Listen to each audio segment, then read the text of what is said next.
Ashamaa harka fuune daawwattootaaf dhaggeeffattoota Finfinnee Maltiimiidiyaa nagaan keenya kabajaa bakka irraa nu hordoftan maratti isin qaqqabu jenna. Akkam jirtu?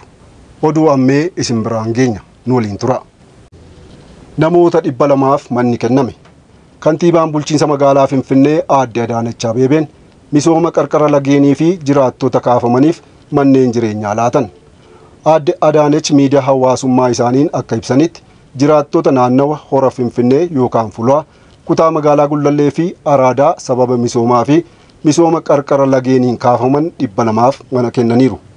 Akkasumas manneen waliin jireenyaa 525 abbootii qabeenyaa dhuunfaa beenyaa birrii biliyoona 1.1 fi lafa bakka bu'insaa hektaara 5.6 kennuu ibsaniiru.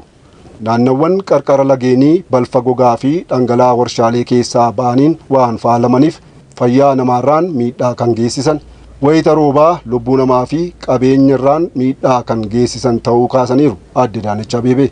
Kana hambisuufis jireenya jiraattotaa baraaruuf akkaataa waadaa galameetiin magaalaa jireenyaaf mijattuu fi miidhagduu akkasumas buufata hawwata tuuristootaa taasisuuf hojiin misoomaa qarqara lageenii Tulluu Xiixaa yookaan Inxooxxoorraa hanga paarkii Michummaa kiiloomeetira 5.5 dheeratu eegalamuu ibsaniiru. Dhimmicha ilaalchisuunis qabatamaan rakkoolee jiraattota keenyaa sadarkaan furuun magaalaa hunduu fayyadamaa haqa qabeessaa itti ta'u ijaaruu itti fufna jedhaniiru Aadde Adaanech Abeebee. Egaan daawwattootaaf dhaggeeffattoota Finfinnee Maltiimiidiyaa waan nu hordoftaniif guddaa isin galateeffanna. Chaanaalii yuutuubii Finfinnee Maltiimiidiyaa like, share, subscribe godhaa. Finfinnee Maltiimiidiyaa madda seenaaf odeeffannooti.